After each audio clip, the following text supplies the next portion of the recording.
महाशांति विधान। भगवान श्री कृष्ण कहते हैं, राजन, अब मैं भगवान शंकर द्वारा कही गई महाशांति का विधान बतलाता हूँ। यह राजाओं के लिए कल्याणकारी है तथा भयंकर विघ्नों को दूर करने वाली है। इस महाशांति को राजा का अभिषेक, यात्रा तथा दुःस्वप्न के समय, दूर निर्मित में, ग्रहों की प्रतिकूलता में, बिजली और उल्का गिरने पर, जन्म नक्षत्र में केतु के उदय होने पर, पृथ्वी कंपन और प्रसूति काल में, मूल गंडांत में, मिथुन संतति के उत्पत्ति काल में, राजा के छत्र अथवा ध्वज के अपने स्थान से पतन के समय, काक, उलूक और कबूतर के घर में प्रवेश करने पर, क्रूर ग्रह की दृष्टि पड़ने पर या जन्म के समय क्रूर ग्रह के योग होने पर, लग्न कुंडली में द्वादश, चतुर्थ और अष्टम स्थान में बृहस्पति, शनि, सूर्य एवं मंगल की स्थिति होने पर तथा युद्ध के समय वस्त्र, आयुध, मणि, केश, गौ, अश्व के विनाश के समय, रात्रि में इंद्रधनुष दिखाई पड़ने पर, घर के तुला भंग के समय तथा सूर्य और चंद्र ग्रहण आदि के समय में यह महाशांति प्रशस्त मानी गई है। इसके करने से सभी दूर निर्मित शांत हो जाते हैं। पांडव उत्तम कुल में उत्पन्न तथा शील संपन्न वैदिक ब्राह्मणों से इस महाशांति को कराना चाहिए। विशेष रूप से अथर्ववेद, यजुर्वेद तथा ऋग्वेद के ज्ञाता, पवित्र ज्ञान संपन्न, जप होम पारायण और अनेक कृच्छादि व्रतों के द्वारा शुद्ध व्यक्ति इसमें प्रशस्त माने गए हैं।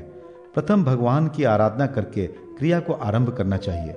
10 या 12 हाथ का एक सुंदर मंडप बनाकर उसके मध्य में 4 हाथ की वेदी बनाए और आग्नेय दिशा में 1 हाथ प्रमाण वाला एक सुंदर कुंड बनवाए और वह कुंड 3 मेखलाओं से युक्त तथा योनि से विभूषित होना चाहिए।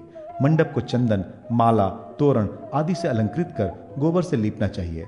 मंडप में वेदी के ऊपर आग्नेयादि कोणों में क्रमशः 4 और बीच में 5वां कलश स्थापित करना चाहिए। कलशों के 5 पल्लवों, सर्वौषधि, पंचरत्न, रोचना, चंदन, सप्तमृतिका, धान्य और पुण्य तीर्थ के जल, नारिकेल आदि से भली भांति स्थापित करना चाहिए। ब्रह्म कूर्च विधान से पंचगव्य का निर्माण करें। इसके अनंतर वैदिक मंत्रों से कलशों को आमंत्रित कर उनका पूजन करें। मध्य कुंभ को रुद्र कुंभ कहा जाता है। इसके बाद स्वास्ति वाचन करना चाहिए। अनंतर अग्नि कार्य संपन्न करें। अग्नि दूतम इस मंत्र के द्वारा कुंड में अग्नि स्थापित करें।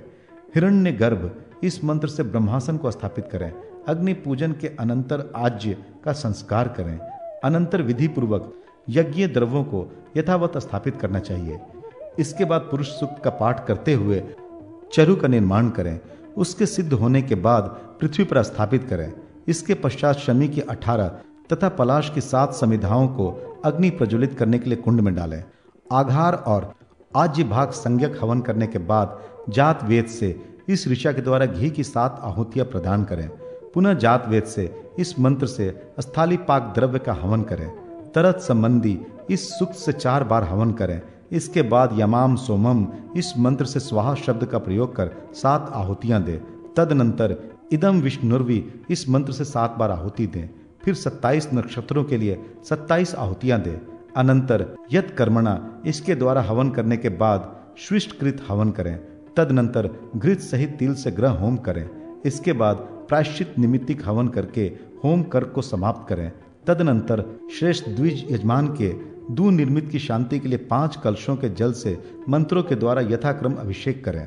सहस्त्राक्षेण इस मंत्र से प्रथम कलश के जल से सतायुषा द्वारा द्वितीय कलश के जल से सजोषा इस मंत्र से तृतीय कलश के जल से विश्वानी देव इस मंत्र से चतुर्थ कलश के जल से तथा रीतमस्तु इस मंत्र से पंचम कलश के जल से अभिषेक करें। इसके बाद नमोस्तु सर्वभूतेभ्य इस मंत्र से दिशाओं को बलि नैवेद्य प्रदान करें। यजमान के स्नान करने के समय ब्राह्मणगण शांति का पाठ करें। चारों ओर शांति जल से जल की धारा गिराएं। अंत में पुण्यावाचन पूर्वक शांति कर्म को संपन्न करें। ब्राह्मणों को यथाशक्ति भूमि, स्वर्ण, वस्त्र, शैया, आसन एवं दक्षिणा दें। दीन, अनाथ, विशिष्ट श्रोतियों को भी भोजन आदि प्रदान करना चाहिए। ऐसा करने से आयु की वृद्धि और शत्रु पर तत्क्षण विजय प्राप्त होती है तथा पुत्र लाभ होता है। जैसे शस्त्रों का प्रहार कवच से हट जाता है, वैसे ही देवी विघ्न भी इस शांति कर्म से दूर हो जाते हैं। अहिंसक, इंद्रिय संयमी, धर्म से धन अर्जित करने वाला, दया और दक्षिणा से युक्त व्यक्ति के लिए सभी ग्रह अनुकूल हो जाते हैं।